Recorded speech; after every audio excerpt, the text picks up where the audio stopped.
رحمتوں کا مہینہ، عظمتوں کا سفینہ، زندگی کا قرینہ، روح مکہ مدینہ، آدمی کو بناتا ہے یہ انسان۔ الحمدللہ رب العالمین والعاقبۃ للمتقین والصلاة والسلام علی رسولہ النبی الکریم، اما بعد فاعوذ باللہ من الشیطان الرجیم، بسم اللہ الرحمن الرحیم، اہدنا الصراط المستقیم، صدق اللہ مولانا العظیم۔ معزز محتشم ناظرین کرام، پروگرام علم و عمل کے تحت ہمارا آج کا موضوع ہے استقامت کے فوائد، یعنی کسی کام پر مستعد رہنا، عبادت ہے، بندگی ہے، مستقل مزاجی، اس کے حصول کو چلتے رہنا اور استقامت پہ قائم رہنا۔ ایک ہوتی ہے کرامت، وہ خرق عادت کام ہوا دکھا دیا، اور ایک ہے استقامت، یعنی منشا الہی پر رک جانا اور اللہ رب العزت کی رضا کو چاہنا، اللہ رب العزت نے جس حال میں رکھا اس پر راضی رہنا۔ میرے حق میں جو ہو مرضی میں ہوں راضی بارضا،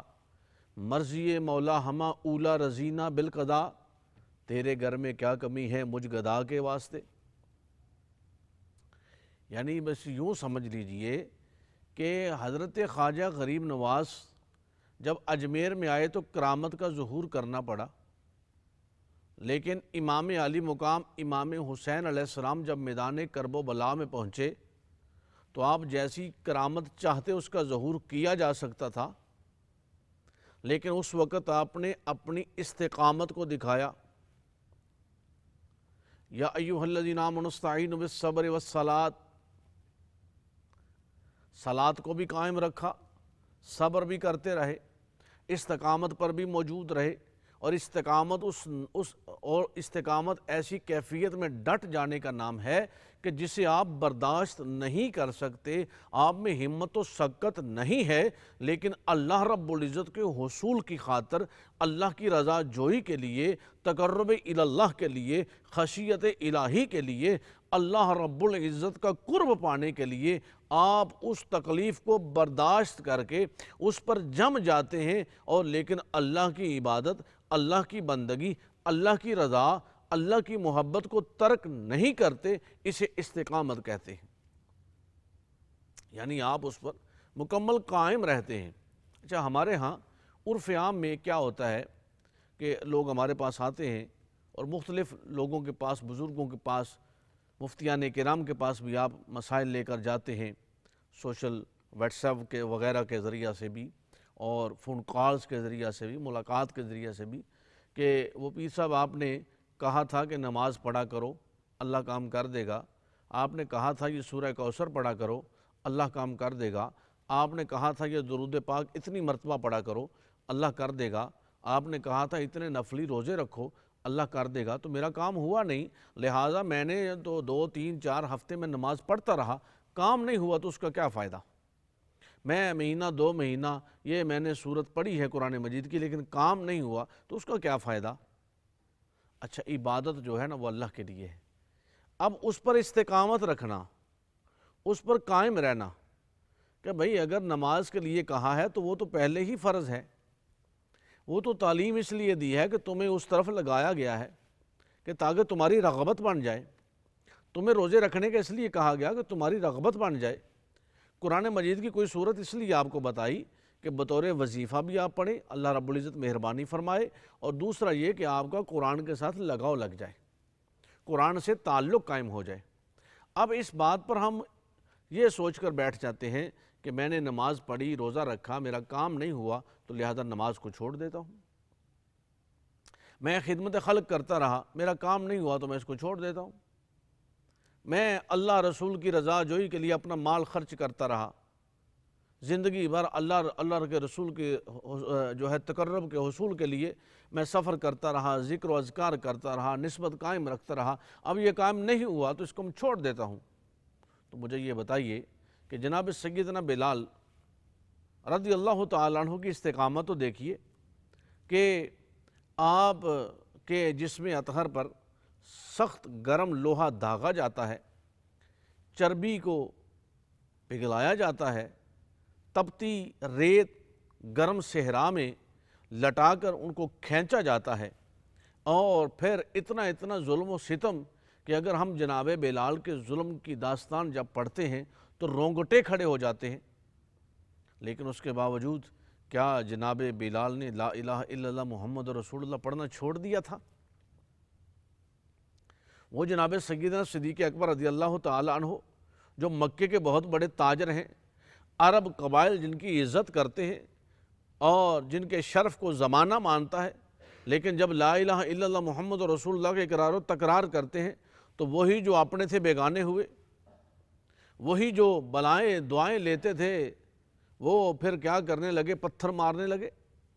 وہی جو ان کے بغیر کوئی مشورہ نہیں کرتے تھے آج ان کی بات نہیں سنتے۔ وہی جو اپنے تھے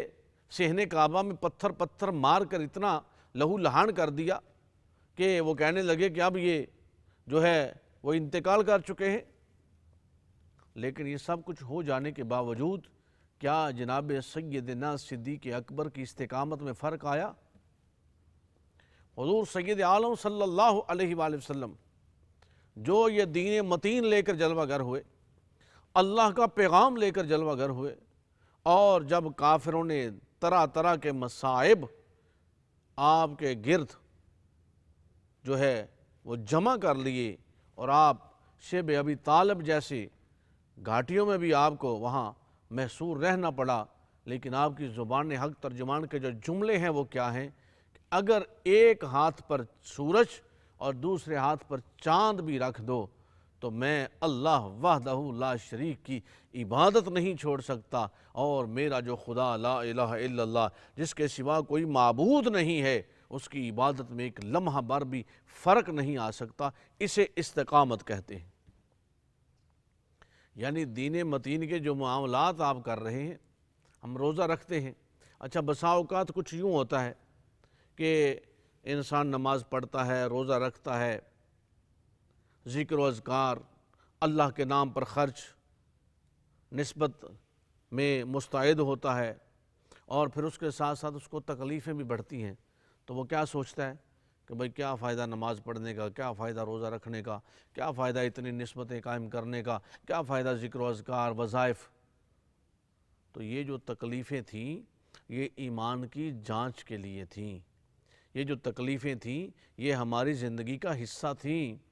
لیکن استقامت کیا ہے کہ ہم جو کچھ مرضی ہو جائے اس کے باوجود کہیں کہ نماز فرض ہے، روزہ فرض ہے، زکوٰۃ فرض ہے، ذکر و اذکار لازم ہے۔ ہم نے جو محبت کی ہے اللہ کے رسول کے ساتھ نہ مال کے لیے کی ہے، نہ اولاد کے لیے کی ہے، نہ کسی غرض و غایت کے لیے کی ہے، ہم نے کلمہ پڑھا ہے تو اللہ اور اللہ کے رسول کے لیے پڑھا ہے، اور لہٰذا ہمیشہ کے لیے پر جو ہے قائم بھی رہیں گے اور اپنی استقامت کو مکمل بھی رکھیں گے۔ ہاں، جو لوگ استقامت پر قائم رہتے ہیں، وَلَنَبْلُوَنَّكُمْ بِشَيْءٍ مِّنَ الْخَوْفِ وَالْجُوعِ وَنَقْصٍ مِّنَ الْأَمْوَالِ وَالْأَنفُسِ وَالثَّمَرَاتِ وَبَشِّرِ الصَّابِرِينَ الَّذِينَ إِذَا أَصَابَتْهُمْ مُصِیبَةٌ قَالُوا إِنَّا لِلَّهِ وَإِنَّا إِلَیْهِ رَاجِعُونَ۔ فرمایا گیا ہم آزمائش میں تمہیں ڈالیں گے، آزما لیں گے تمہیں۔ کیسی آزمائیں گے؟ جانوں کی کمی دیں گے، مالوں کی کمی دیں گے، پھلوں کی کمی دیں گے، طرح کی مشکلات تم پر ڈالیں گے۔ پھر اگر تم اس پر ڈٹے رہے، اس پر تم قائم رہے، اللہ کے ساتھ جو رشتہ اور تمہاری محبت ہے وہ قائم رہی، اللہ کے رسول کے ساتھ جو الفت قربت نصرت ہے وہ قائم رہی، اللہ کے رسول کی عزت و عظمت کا جو جذبہ تمہارے دل میں موجود تھا وہ مکمل و اکمل رہا، تو پھر ہوگا کیا؟ وَبَشِّرِ الصَّابِرِينَ، بشارت ہے صابرین کے لیے، بشارت ہے استقامت والوں کے لیے، بشارت ہے ان پر جو قائم رہتے ہیں اور کہتے ہیں کوئی بات نہیں، یہ تکلیفیں تو آنی جانی ہیں۔ قالوا انا للہ وانا الیہ راجعون، یہ تکلیفیں تو آنی جانی ہیں، ان سے ہم گھبراتے نہیں۔ اور یہی وجہ ہے کہ دیکھیں ہمارے بزرگان دین اولیاء اللہ کن حالات و کیفیات میں ان علاقوں میں آئے۔ حضور سیدی داتا علی حجویری گنج بخش فیض عالم رحمۃ اللہ تعالی علیہ کن حالات و کیفیات میں لاہور کی نگری میں جلوہ گر ہوئے۔ حضرت خواجہ غریب نواز نے کس طریقے سے اجمیر میں ایک آ کر قیام فرمایا۔ حضور بابا فرید الدین گنج شکر رحمۃ اللہ تعالی علیہ کیسے پاک پتن کو آ کر آپ نے شریف کیا اور لوگوں کو اس طرف موڑا، کس طرح خواجہ نظام الدین محبوب الہی بنے اور کس طرح لوگوں کی محبت میں اور لوگوں کی خدمت میں انہوں نے وقت گزارا، لیکن اللہ کی رضا جوئی ان کا حصول تھا۔ کس طرح حضرت امیر ملت رحمت الرحمان نے لوگوں کی خدمت کی اور استقامت پر قائم رہے۔ کس طرح حضور نقیب الاولیاء رحمۃ اللہ تعالی علیہ استقامت پر قائم رہے اور اللہ کی رضا جوئی اور حصول کی خاطر وہ کام کرتے رہے، لوگوں کی خدمت کرتے رہے۔ کس طرح ساہو چک کے تاجدار حضرت کلندر کبریا رحمت الرحمان کن کٹھن حالات میں ساہو چک شریف کی بستی میں جلوہ گر ہوئے، لیکن اس استقامت پہ قائم رہے تو اللہ رب العزت نے بقا اور دوام کیسا دیا کہ خالق لم یزل نے یہ جو لوگ استقامت پر قائم تھے، یہ جو لوگ اللہ کی رضا جوئی پر قائم رہے، لوگوں کی باتیں سنی، لوگوں کی بکواسات سنی، لوگوں کے معاملات کو دیکھا، لوگوں سے پتھر کھائے، لوگوں کے تکلیفوں کو برداشت کیا، لیکن فقط اللہ کی رضا کے لیے برداشت کیا، تو اسی لیے تو آج خواجہ معروف کرخی کا نام موجود ہے، شاہ سری سختی کا نام موجود ہے، اسی لیے تو آج مخلص الرحمان جہانگیر ہدا کا نام موجود ہے۔ یہی وجہ تھی کہ ان کی استقامت رہی، اور جب اللہ کی رضا کے لیے کوئی شخص اس تکلیف کو برداشت کر کے اپنی جگہ پہ ڈٹا رہتا ہے، نہ ڈٹنے والے کو، تکلیف دینے والے کو یزید کہا جاتا ہے، اور جس پر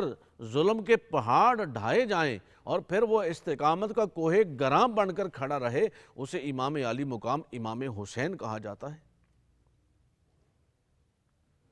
اور جو لوگ استقامت سے ہٹ جاتے ہیں، جن کے پاؤں ڈگمگا جاتے ہیں، جو استقامت پہ رہے، تو اگر اس ابراہیم کو آگ میں پھینکا جائے تو آگ گلزار بنتی ہے۔ بے خطر کود پڑا آتش نمرود میں عشق، عقل ہے محو تماشائے لبے بام ابھی۔ استقامت والے شخص موسیٰ کے لیے وہی دریا راستہ چھوڑتا ہے اور فرعون کو وہی پانی ڈبو دیتا ہے، نیست و نابود کر دیتا ہے، غرق کر دیتا ہے۔ کیوں؟ اس کی وجہ یہ تھی کہ موسیٰ علیہ السلام استقامت والے، ابراہیم علیہ السلام استقامت والے، ہاں وہی اسماعیل علیہ السلام کہ جن کی ماں ہاجرہ سلام اللہ علیہا اگر استقامت پر قائم رہتی ہیں تو وہ دو پہاڑوں، چھوٹی چھوٹی پہاڑیوں پر چکر لگا لیتی ہیں، تو قیامت تک کے لیے خالق لم یزل ہر زائر عمرہ و حج کے لیے یہ لازم قرار دے دیتا ہے کہ ان صفا اور مروہ پہ تم چکر لگاؤ گے، ان پر تم سعی کرو گے، اور جہاں میری بندی آہستہ چلی تم آہستہ چلو گے، جہاں میری بندی دوڑ کے چلی تم دوڑ کے چلو گے۔ اور یہ پہاڑیوں کی شان اور مقام کیا ہے؟ ان الصفا والمروہ من شعائر اللہ، صفا اور مروہ اللہ کی نشانیوں میں سے، اور وہ استقامت والی بندی کا مقام تھا، استقامت والی اللہ کی مقبول پارسا خاتون کا مقام تھا کہ جس کی وجہ سے اس مقام کو آج تک مکمل رکھا گیا۔ ناظرین کرام، خواتین و حضرات، آج ہمارے اندر جو بگاڑ ہے وہ فقط یہ ہے کہ ہم کوئی بھی عمل نیکی کا چند دنوں کے لیے کرتے ہیں، مستقل مزاجی نہیں رکھتے۔ اگر ہم مستقل مزاجی رکھیں تو ہمارے یہ عمل ہماری زندگیوں میں بہار بن جائیں۔ ہم 10 دنوں کے لیے کرتے ہیں، یا اب رمضان المبارک ہے تو 30 دن کے لیے ہم نماز پڑھتے ہیں، بعد میں ترک کر دیتے ہیں۔ 30 دن کے لیے فرضی روزے رکھے، بعد میں ترک کر دیے، نفلی روزوں کو چھوڑ دیا۔ اچھا 30 دن کے لیے ہم نے صدقات و خیرات کیے، 11 ماہ کے لیے چھوڑ دیے۔ 30 دنوں کے لیے ہم نے لوگوں سے محبت کا رشتہ قائم رکھا، 11 ماہ کے لیے ہمارے اندر فرعونیت، انانیت آ گئی۔ اب جب ہم اس کو ترک کر دیتے ہیں تو پھر کیا حال ہوتا ہے کہ دل میں وہ جو زنگ اتر رہا ہوتا ہے وہ گرد پھر چڑھ جاتی ہے، دل پھر سیاہ ہو جاتے ہیں۔ کسی جنازے کو دیکھا تو چند لمحوں کے لیے ہم نے کہا او ہو اللہ اکبر، اللہ ہمیں معاف فرما دے، اور جب تھوڑی دیر گزری اور اس کے بعد ہماری کیفیت وہی کو بن گئی۔ اس لیے ناظرین کرام، استقامت کو لازم پکڑیں، جو عمل شروع کرتے ہیں نیکی کا، وامر بالمعروف پہ جب چلتے ہیں تو نہا عن المنکر پر ہمیشہ قائم رہیں اور مستقل مزاجی کے ساتھ نیکی پہ چلتے رہیں، برائی سے رکے رہیں۔ اللہ تبارک و تعالی ہم سب کو استقامت کامل عطا فرمائے اور دین اسلام پر ہمیشہ ہم سب کو مستعد رہنے کی توفیق عطا فرمائے۔ ناظرین کرام، کل تک کے لیے اجازت دیجیے، اللہ حافظ۔ رحمتوں کا مہینہ، عظمتوں کا سفینہ، زندگی کا قرینہ، روح مکہ مدینہ، آدمی کو بناتا ہے یہ انسان۔